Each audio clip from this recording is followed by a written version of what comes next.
بسم اللہ الرحمن الرحیم.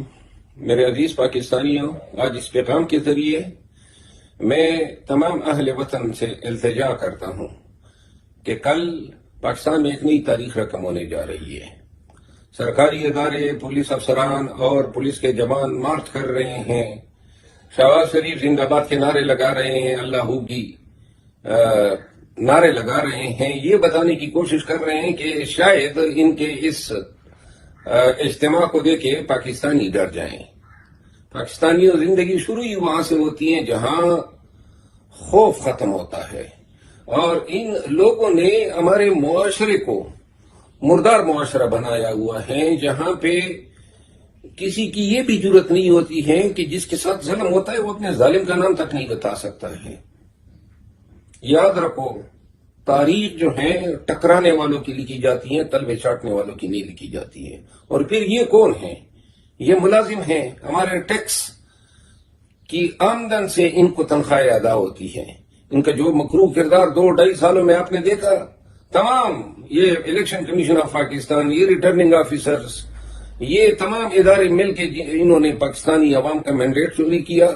خان کو ناجائز زبردستی بدماشی اور غنڈہ گردی کے زور پہ جیل میں رکھا ہوا ہے، اور اب کہتے ہیں آپ احتجاج بھی نہیں کریں گے. یعنی ظلم بھی کریں گے، بدماشی بھی کریں گے، اور آپ کا احتجاج کا حق بھی نہیں ہے. قرآن کریم اللہ تعالی حکم جاری کرتا ہے کہ مسلمانوں پہ فرض ہیں جہاں پہ کوئی ظلم آپ کے ساتھ کرے تو ظالم کے خلاف چیخ چیخ کے کہو کہ یہ ظلم کر رہا ہے. تو لہذا آپ کا آئین آرٹیکل 16 آپ کو حق دیتا ہے. یہ 144، یہ پرچے، یہ آنسو گیس، یہ ٹیئر گیس، یہ شیلے کریں جتنا یہ کر سکتے ہیں. اور جو ہمیں دھمکیاں دے رہے ہیں کہ جی کوئی جرت کرے یہاں پہ آ کے دکھا دے، تو ہم جرت بھی کریں گے اور آئیں گے بھی. آپ نے کبھی دیکھا ہی نہیں ہے کہ خوف کیا ہوتا ہے. ہم تو سنگینوں کے سائے میں پلے ہیں، اور یہ زندگی ہماری کٹی ہے گولیوں کی گن گرج میں. آپ کی یہ دھمکیوں سے اور آپ کی یہ خولوں سے اور آپ کی ان شیلنگ سے ہم ڈریں گے. پاکستانیوں جرت کے ساتھ آؤ، پوری استقامت کے ساتھ آؤ، اس بیان کو پھیلا دو. تمام پاکستانیوں نے نکلنا ہے، اور ہم نے قانون اور آئین کے دائرے میں رہتے ہوئے اپنے احتجاج کا حق ایکسرسائز کرنا ہے. آج اگر ہم اپنے حقوق سے ان کے ڈر کی وجہ سے دستبردار ہوں گے تو یاد رکھو یہ ہمیں دائمی غلام بنا دیں گے. اپنے حق سے نہ دستبردار ہوں گے، خان کو رہا کروا کر ہی دم لیں گے، دھرنا دیں گے، اور دھرنا تب تک جاری رہے گا جب تک خان رہا نہیں ہوتا ہے.